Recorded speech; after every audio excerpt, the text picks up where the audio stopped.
49번째 시간 시작하겠습니다.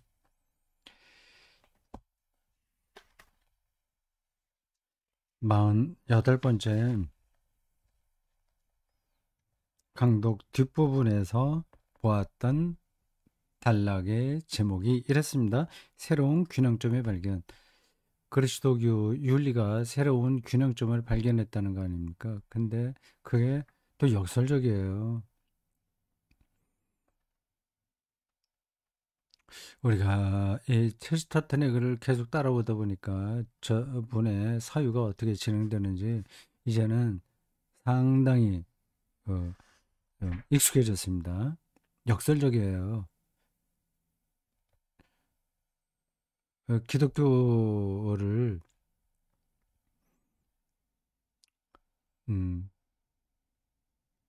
그렇게 일반적인 종교 현상으로 보지 않고 이런 말도 정확한 건 아닌데 이렇게 봐야 되겠군요. 이방 세계의 철학과 대결하는 기독교로 첼스터턴이 보고 있습니다. 어디 수도원에 가만히 앉아서 기도하는 수도사가 아니라 이 저자 거리에서 온갖 그 아, 주의 주장을 하고 있는 사람들, 또 고상한 그런 사람들 등등과 대결하고 있는 거죠. 그러니까 예수님의 그러한 관점하고 비슷하다고 볼 수 있습니다. 예수님은 지금 바깥에서 누가 부르는데 강독하는데 잘 모르고 그런 것 같습니다. 음, 예, 둘째 딸이 퇴근하면서 창문 밖에서 부르는 거예요. 자, 다시 강독 안으로 들어오겠습니다. 예. 그 이방 세계의 철학과 거칠게 싸우는 기독교가 이 체스터턴의 머릿속에 있는 모습입니다. 매력적으로 그 체스터턴에게 기독교가 어필되고 있어요. 처음에는 기독교 비판하는 사람들하고 같은 자리에서 저 기독교 저거 정말 문제 많네. 왜 저렇게 비실비실해? 아니면 저렇게 포악스러워? 아주 문제가 많네. 뭐 그렇게 같이 그 기독교를 비판하다가 근데 도대체 이렇게 비판하고 있는 우리들의 말에 왜 이렇게 모순이 있지? 이걸 찾은 거예요. 그러다가 점점 기독교가 정말 매력적이네. 지옥에서 온 거 아닌가? 그럼 천국에서 온 건가? 예수가 완전히 사이비 안티 크라이스트든지 아니면 그리스도든지 둘 중에 하나다. 이렇게까지 가게 되면서 그거다 하나의 교리로 끝나는 게 아니라 윤리 차원에까지 기대 인간의 삶은 윤리로 나타나니까 그런 것들 총체적으로 체스터턴이 이야기하고 있습니다. 좀 새로운 시각이 우리들에게 보이는 것 같아요.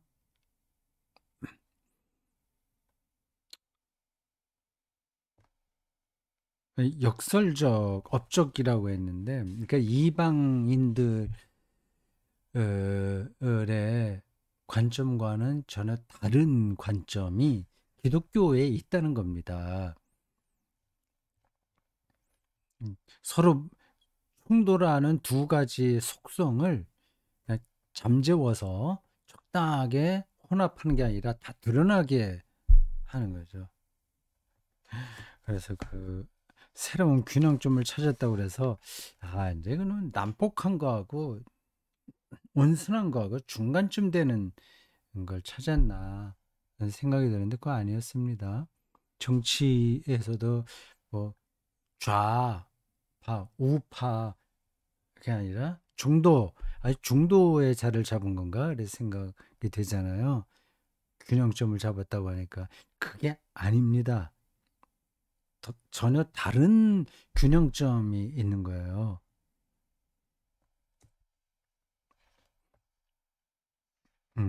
그게 바로 지난 48강 마지막에 읽었던 그 문장에 나옵니다.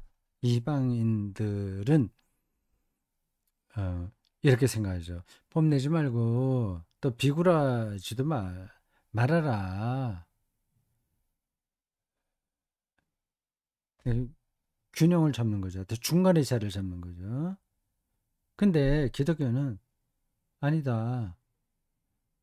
세상이 그렇게 딱딱 맞춰서 되는 게 아니라 이해할 수 없는 구석들이 있기에 어느 부분에서는 교만해도 된다. 또 어느 부분에서는 비굴해져도 된다. 비굴하다는 표현은 적당한 건 아닌 것 같은데. 음, 네, 어쨌든 그 양극단 그거를 해도 된다 이 얘기한 겁니다. 그러니까 해방인 거죠. 그러니까 율법주의에도 혼합적인 겁니다. 뭐 하면 안 되고 뭐 하면 되고 계속 된다 안 된다 그걸 얘기하거든요. 근데 그거하고 또 교회가 질서를 잡았다는 거, 체제를 잡았다는 거하고는 또 어떻게 연관되는지 모르겠습니다. 하여튼 그건 좀 다른 문제니까 접어두고요. 네, 체스터턴이 말하는 그 새로운 균형점은 적당한데 중간 자리가 아니라 각각이 다 드러나는 그 어떤 지점을 찾은 겁니다.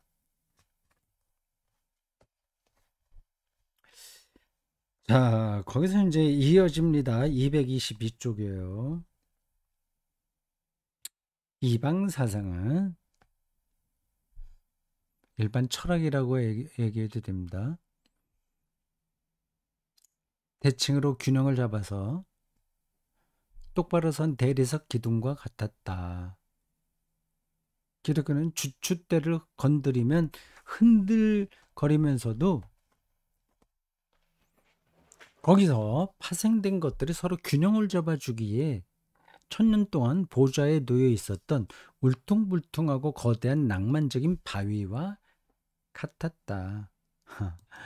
문학적으로 표현했네요. 이방 사상은 대리석 기둥인데 딱 균형에 맞춘. 근데 기독교는 그렇게 자연적으로 만들어 놓은 아니 인위적으로 만들어 놓은 균형점이 아니라 낭만적인 바위 같았다.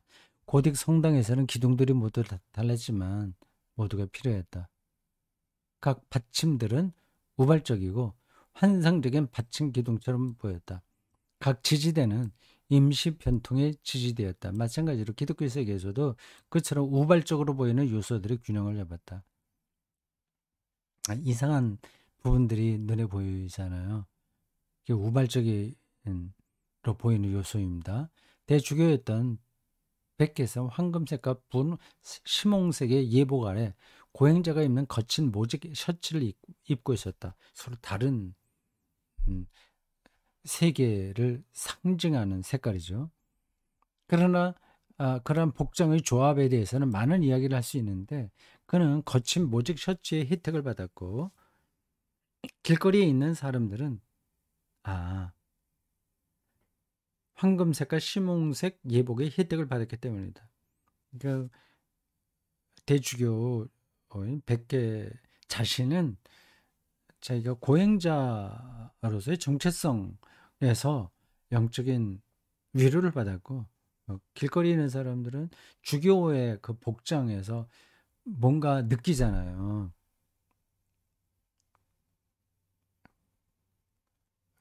그런 걸 위로받은 거죠. 이는 적어도 그러니까 주교의 예복을 입었을 때는 교만한 거야.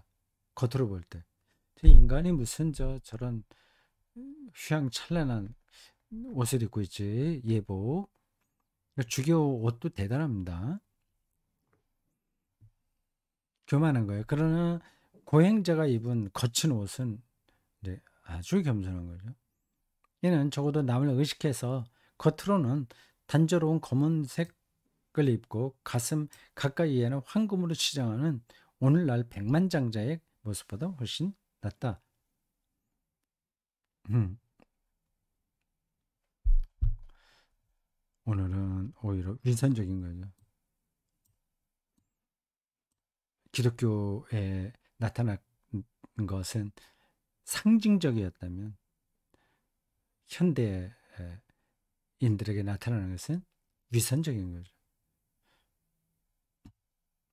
이제 그 뜻입니다.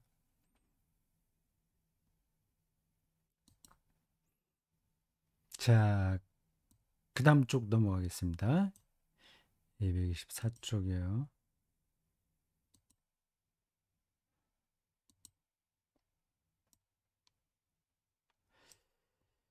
음,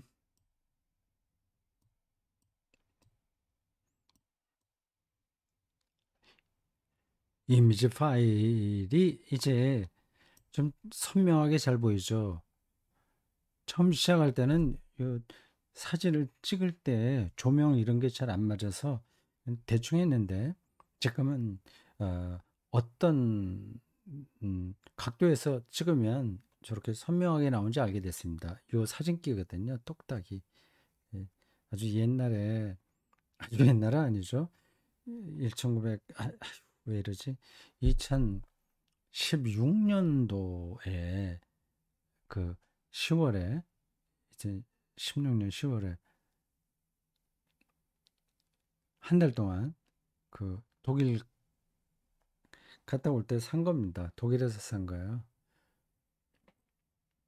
근데 원래 이제 요 텍스트를 찍어요. 그래서 그거를 이제 여러분들 이미지 파일로 올립니다.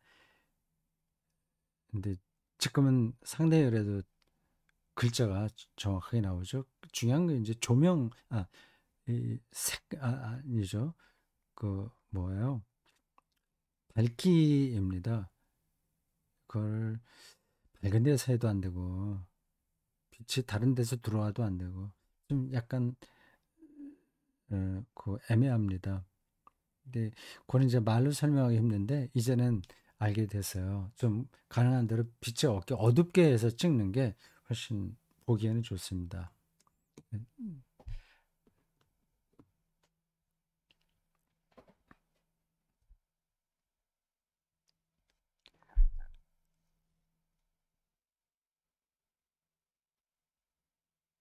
음, 기독교가 극단적으로 나타날 때가 있잖아요. 그거를 기독교 비판하는 사람들이 주요 타겟으로 해서 비판하지 않습니까? 근데 그건 전 뭘 모르고 하는 소리다. 그 얘기입니다. 심장이 왼쪽에만 있고 오른쪽에 없는데 그 특이한 그 현상, 그거를 인정하고 그 안에서는 교만해도 된다. 이제 그렇게 세계를 이해했다는 겁니다, 기독교가. 그런데 여러분들이 잘 들으셔야 돼요. 교만해도 된다는 게 정말 교만하라는 뜻은 아닌 거죠. 주교 옷을 입은 게 이게 교만하게 보일 수 있거든요. 그러나 그 어떤 부분에서는 그게 위로가 되기 때문에 그렇게 하는 겁니다. 말이 되나? 그러면 어떤 것도 다 허용이 되겠네. 다 그건 그, 뭐야, 이유가 있으니까. 그거하고는 좀 다른 얘기입니다. 그것은 불과 1인치의 문제밖에 되지 않지만 당신이 균형을 잡을 때는 그 1인치가 모든 것이 된다. 균형점이에요. 그러니까 그 심장이 한쪽밖에 없다고 하는 그 부분들을 이제 균형을 잡으려면 그렇게 두드러진 방식으로 나타날 수 있는 거죠. 교회가 불규칙적인 평형 상태에 관한 위대하고 모험적인 실험을 계속하려면 이런 관점은 참 특이합니다. 이건 신학이 어떻게 이렇게 말하진 않는데, 말하진 않지만 그러한 관점이 없는 건 아니죠.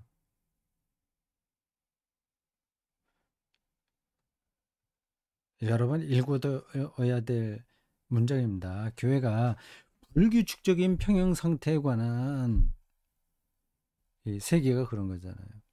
한 인간도 그렇고 위대하고 모험적인 실험을 계속하려면 어떤 것에 대해서는 털 것만큼도 방향을 틀어서는 안 됐다. 단호해야 되는 거죠. 일단 한 가지 사상이 힘을 잃게 내버려 두면 다른 사상이 지나치게 힘을 얻게 될 것이다. 그리스도인 목자가 이끄는 것은 양떼가 아니라 황소와 호랑이 떼 끔찍한 이놈들과 맹렬한 교리들이었으니 앞에서 얘기한 대로 그 이방 사상 철학의 횡포인 거죠. 그 각각은 거짓 종교로 변하여 황제 숭배죠. 로마 체제가 기본적으로 황제 숭배 아닙니까? 세계를 황폐하게 만들 수 있을 만큼 강력한 위력을 갖고 있었기 때문이다. 여기서는 기독교 맹렬하게 저항해야 되는 거죠. 교회가 구체적으로 아주 위험한 사상들을 위해 거기에 들어갔다는 사실을 기억하라. 그, 음, 뭐, 호랑이 잡으려면 호랑이 굴에 들어가야 되잖아요. 그런 말이 있는 것처럼요. 기독교는 사제를 길들이는 존재였다. 로마는 일종의 사제죠.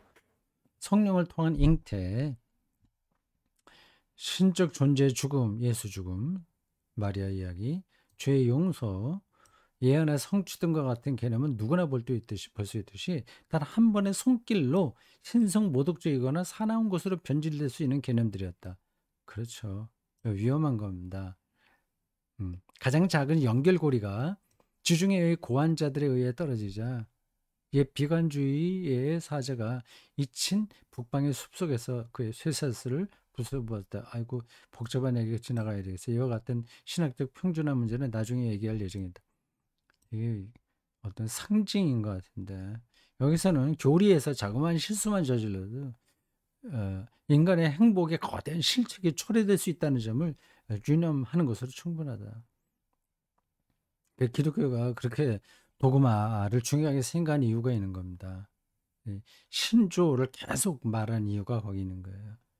거기서 흔들리게 되면 모든 것들이 해체되니까요.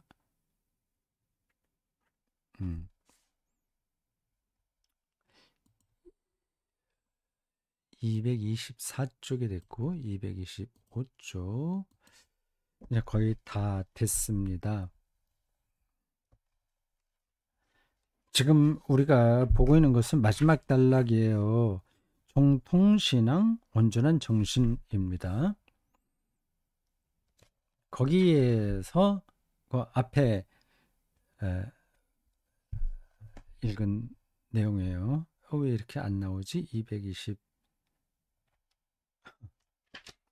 225쪽에 안 나왔어요.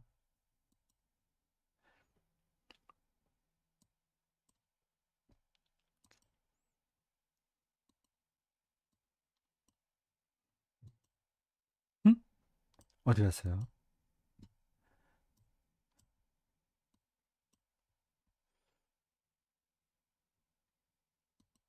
잠깐 들어가 보겠습니다. 안 나와서 어떻게 된 거죠?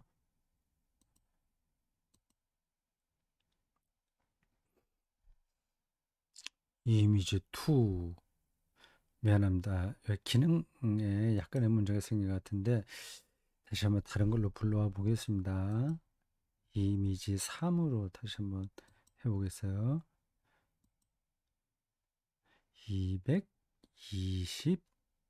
224를 225를 불러야죠. 확인. 예. 자, 불러왔습니다. 성공했습니다. 정통신앙, 온전한 정신. 그 정통신앙을 유지해야 우리의 정신도 온전해진다는 이야기입니다. 설교적으로 들릴 수도 있는데, 그렇지 않아요. 저 사람은 설교자가 아닙니다.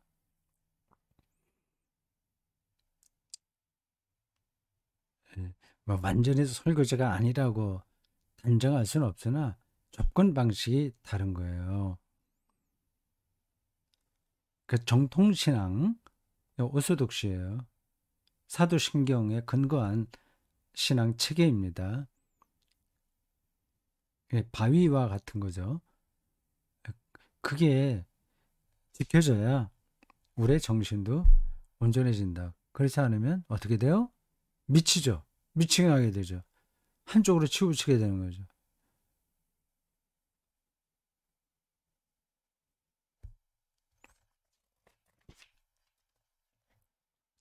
그래서 기독교는 바로 앞에서 말한 우리가 한번 읽은 대로 224쪽에 나온 거예요.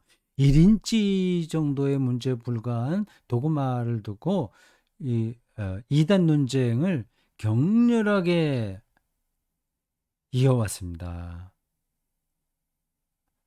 그런 거 보면 좀 유치하다고 어떤 사람들 생각할 거예요. 아니, 왜 이렇게 기독교인들의 관용이 없지?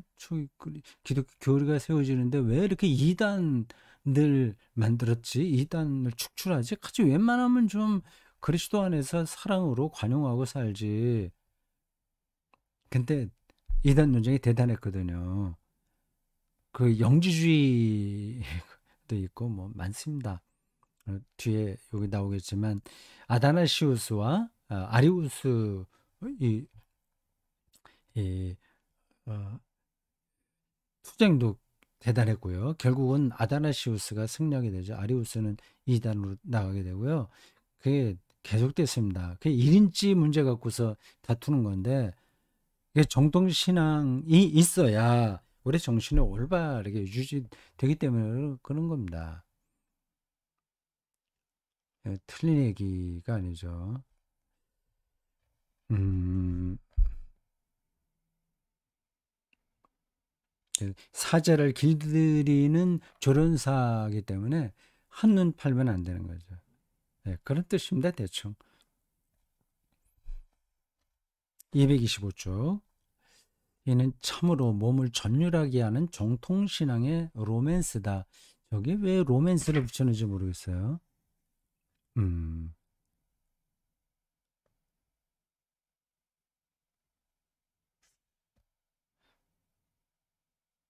사람들은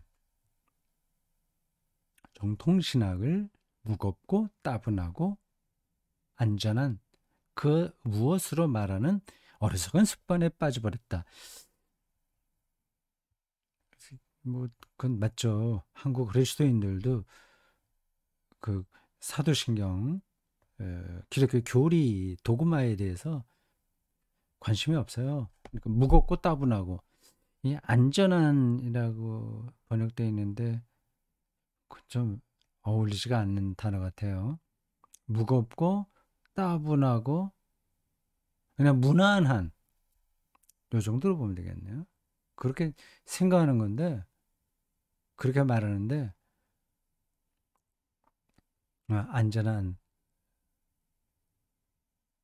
무사안일적인 그건 잘못이다. 하지만 이제까지 정 하지만이라는 접속사도 맞진 않네요. 그게 아니다. 빠져버렸다. 어리석은 습관에 빠졌다. 그게 아니라 이제까지 정통 신앙만큼 위험하고 흥미진진한 것은 없었다.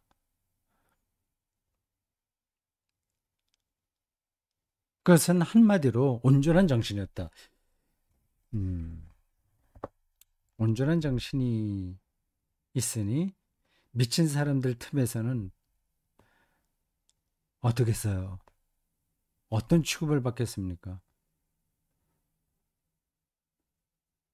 온전한 정신을 갖는 것은 미치는 것보다 더 드라마틱하다. 아, 참, 제주도 탄 글이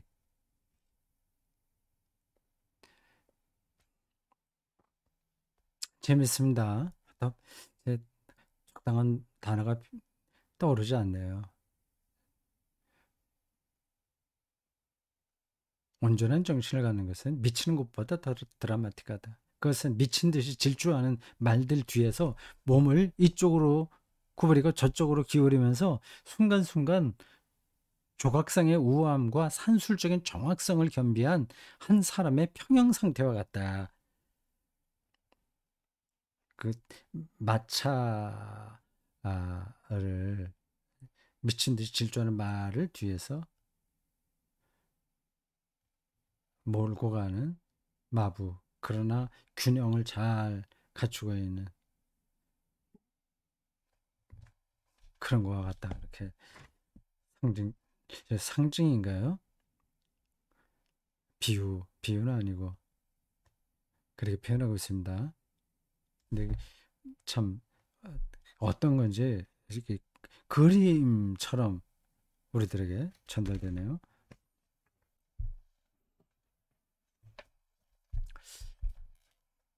그 222쪽 저 문장 뒤에 비슷한 이야기들이 나옵니다. 교회는 초창기에 어느 군마와 함께 가든지 아주 맹렬하고 빠르게 뛰었다. 예. 교회가 통속적인 광신주의자처럼 한 가지 아이디어를 따라 미친 듯이 질주했다고 말하는 것은 전혀 비역사적이다. 교회는 엄청난 걸림돌을 피하기 위해 미친 세계예요. 그 이리 피하고 저리 피하고 오른쪽 왼쪽으로 몸을 틀었다. 어느 순간에 기독교를 지극히 세상적인 것으로 만들려는 세상의 권세를 힘입은 거대한 아리안주의의 함정을 피했다. 아다나시우스와 아리우스 논쟁인데 교리적인 문제니까 지금 설명하기 힘들어요. 정통교회는 고분고분한 길을 취하거나 관습을 그냥 수용한 적이 한 번도 없었다. 정통교회는 마음에 드는 존재가 된 적이 없었다는 말이다. 미친 세상에서 정신이 온전한 사람은 저런 평가를 받겠죠. 그걸 지금 체스터턴이 역설적으로 표현하고 있습니다. 자, 이제 마지막 쪽수를 보면 되겠습니다. 226쪽이네요.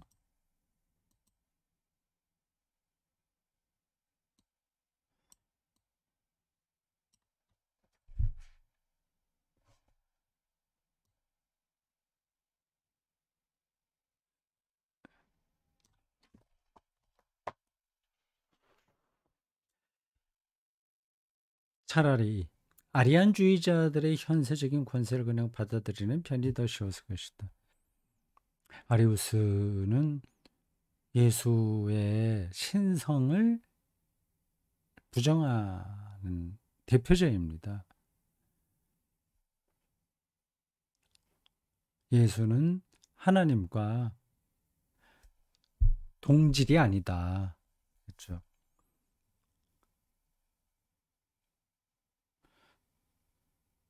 헤테로 우시오스 이렇게 얘기했습니다.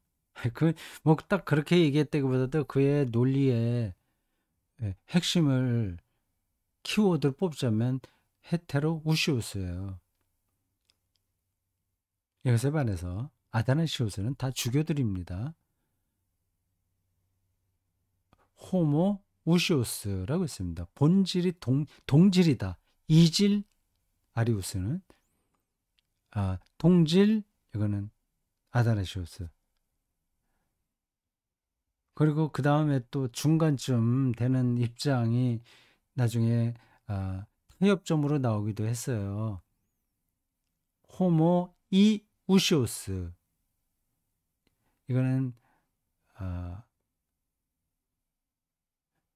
유질론 뭐 대충 그렇게 보면 돼요. 호모 이 우시오스 유질 비슷하다. 예수의 신성은 예수는 하나님과 본질이 유사하다. 결국 기독교는 그 아리우스를 격퇴하고 그리고 유질론도 격퇴하고 호모 우시오스 이 아다나시우스 동질론을 정통으로 받아들였습니다. 칼뱅주의가 지배하던 17세기에는 예정론의 지옥에 떨어지는 편이 더 쉬웠을 것이다. 그걸 왜 저렇게 얘기했을까요? 예정론의 치유라고. 앞에서도 한번 비슷한 표현이 나오는데, 예, 체스터턴이 이 예정론을 좀 오해한 건가요? 미치광이가 되는, 아니면 다른 그 역설적인 표현인가요? 잘 모르겠습니다. 미치광이가 되는 일은 쉽다. 이단이 되는 것도 쉽다. 참 맞습니다. 현 시대를 그냥 따라가는 편이 언제나 쉬운 법이다. 어려운 것은 자신의 것을 잃지 않고 지키는 일이다. 속물이 되는 일이 쉬운 것처럼 현대주의자가 되는 일은 언제나 쉽다. 기독교 세계의 역사적인 길목에 질비하게 이어진 풍조와 종파를 따라 그 오류와 과장의 함정에 빠지는 것, 그것은 정말로 간단한 일이었을 것이다. 사도신조를 지금 2000년 동안 계속 우리가 예배 때 고백하지 않습니까? 이게 중요한 거죠. 이건 뭐 시대에 맞지 않으니까 다른 걸로 변경하자라고 하는 주장은 그건 얄팍한 겁니다. 넘어지는 일은 언제나 간단하다. 이 표현이 재밌습니다. 역시 그 영문학자, 하여튼 그 문필과 달라요. 우리가 넘어질 수 있는 각도는 수없이 많지만 설 수 있는 각도는 다 하나뿐이다. 똑바로 하나. 영지주의에서 크리스찬 사이언스에 이르는 온갖 풍조 가운데 어느 하나에 빠지는 일은 식은죽 먹기와 같았을 것이다. 그러나 그 모든 것을 피하는 일은 현기증이 나는 모험이었다. 나는 하늘의 마차가 천둥 소리를 내며 시대를 가로질러 날고 둔한 이단들이 배를 깔고 엎드리고 야성적인 진리는 비틀거리면서도 똑바로 서 있는 환상을 보았다. 저게 바로 기독교라고 하는 겁니다. 비틀거리면서도 똑바로 서 있는 하늘의 마차라고 할 수 있는 거죠. 참 대단하죠. 이 체스터턴의 이 사유와 언어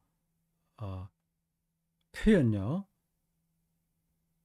어떤 분석, 그런 것들 좀 대단합니다. 자, 이렇게 해서 우리가 6장까지 끝냈습니다. 이제 7장은 영원한 혁명이네요.